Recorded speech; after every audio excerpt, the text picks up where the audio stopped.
Hill tonight with a bomber still on the loose and the force out for justice. Don't miss the bill, tonight at 8.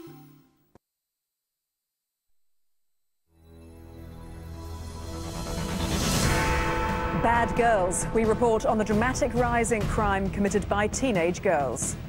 Because girls are girls and they just love to fight each other because they know that either way someone's going to win and they just love fighting.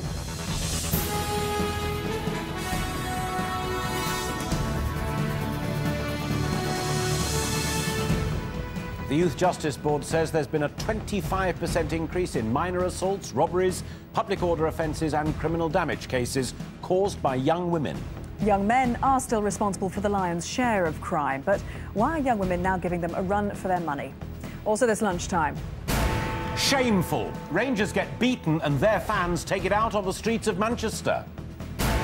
China latest, there's more aid heading his way, but the authorities say the earthquake death toll could top 50,000. Family friendly, but is it good for business? Flexible working is offered to parents of all children up to the age of 16. And is it a bird? Is it a play? No, it's the real-life Rocket Man.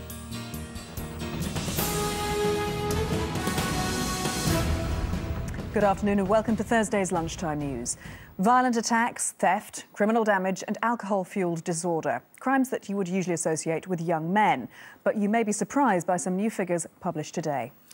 The majority of those offences are carried out by boys in their late teens, but there has been a shocking upsurge in offences committed by girls. A Youth Justice Board report found that in just 3 years, girl crime in England and Wales has gone up by 25%. So let's take a closer look at the numbers. Girls committed nearly 60,000 crimes in 2006. That's up from just over 47,000 in 2003. 16,000 girls were responsible for violent attacks and 20,000 for theft and handling stolen goods. Well, a rise in the population of girls and police more willing to take action against fighting in the playground are thought to be factors in the rise. Well, in a moment, we'll be talking to kids' charity boss Camilla Batman-Gellig about what can be done to curb this new trend. But first, Salma Siraj has this report on the trouble with girls.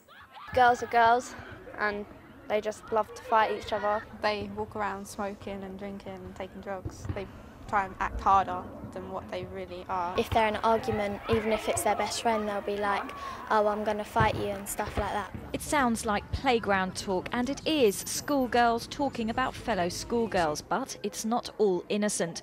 New figures show a continuing long-term trend of increasing criminality among girls aged 10 to 17 across England and Wales. Girls, you never know what to expect. Those who work with kids say they've noticed a change.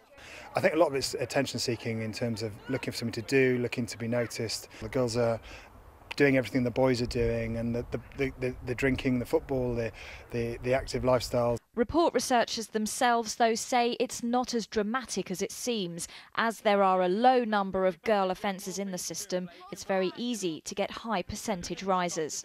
We think people are responding differently to the way girls behave. Schools might be more inclined to call the police over a fight in the playground. Parents might be more inclined to involve the police or someone else over a fight between girls. Some more low-level offences are being reported to police, but this does indicate an increasing public fear of how quickly violence can escalate among the young. Because I remember when my mum was little, she was telling me about it. She could walk outside and everyone was friends. We can interpret the figures how we want. Those living it know exactly how to read the situation. There's always going to be violence, and it's going to get worse and worse, so there's not really much you can do about it. Salma Siraj, ITV News. Well, I wonder if that's the case. Joining us live now is the founder of children's charity Kids Company, Camilla Batman-Gellig. Camilla, thanks ever so much for talking to us about this disturbing trend. In the course of your work, have you noticed an increase in violence amongst young girls? There's definitely an increase in violence amongst young girls, but it's equivalent to the amount of violence they're exposed to. At street level, the girls are being recruited by drug dealers and violated often by groups of males, and because of this the girls are having to become tougher to survive tougher experiences, and violence is like a virus. It will spread, and the law of survival dictates that you have to become tougher to survive it. So how do we buck this trend? We heard that young girl in the report just now saying, oh, there's nothing you can do, it's just going to get worse. It's very sad what she's saying, because it gives adults a sense of what children think about our adult social structures and the fact that we're unable to protect children against violence. There's definitely a correlation between children being exposed to violence and then going on to perpetrate violence.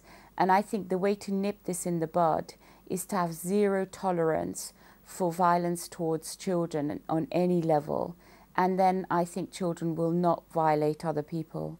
Obviously, violence across the board is something that many people are looking at the moment, with the increase of stop and search, for example, on the streets of the capital just being reinstituted. I mean, is that something that you think will affect this general trend of violence amongst young people? It's very interesting. I think things like stop and search are helpful, but what tends to happen is Camilla Batman-Gellig, thank you very much indeed for talking to us today.